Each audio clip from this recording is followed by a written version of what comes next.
lắc ra.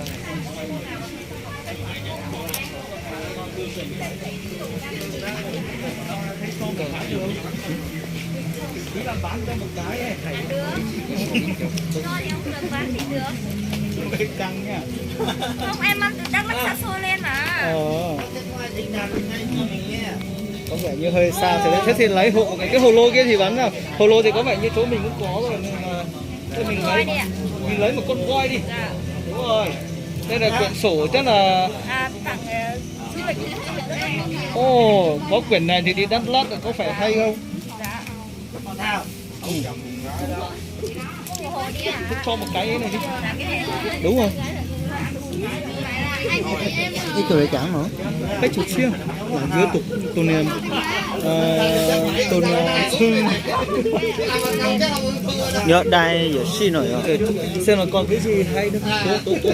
Để đấy. Con đuôi à em? Có đuôi. đây mới nè. Đuôi đâu? Đây đi. Nó phải xoay. Mình cầm cái máy làm cho ấy. Ôi ôi.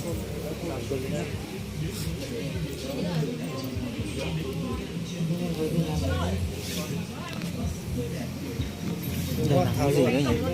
Một theo cà phê à?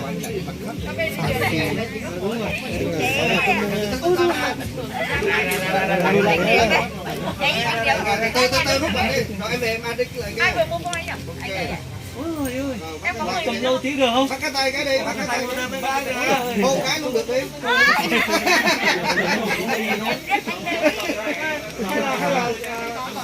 Bạn gái này mặc khẩu trang để nhìn thấy mặt cái được không? Đi cái vào cái hình ảnh mà. Hơn 20 nữa hả? Em rất phải Rồi luôn. em 2K3 à. ôi thế 230. Vừa học không đi học đại học nữa.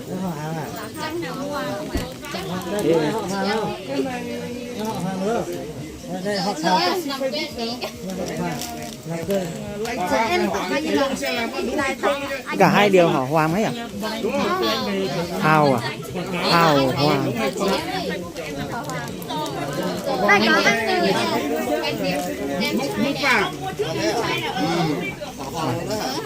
Ê, họ Hoàng nãy xe giờ lỡ giờ món hơi bây giờ nãy vậy? Giờ họ Hoàng nói giờ ý là ốp giặt khỏi nó rồi giờ món hơi thôi. Chỉ不压解了，干的不放就放不放了，你来找里面就放， Ồ, giờ ô chưa? 你摸一摸来摸去，摸放不就放嘞？mất gốc rồi chứ? Đúng rồi đấy. Mất gốc rồi chứ?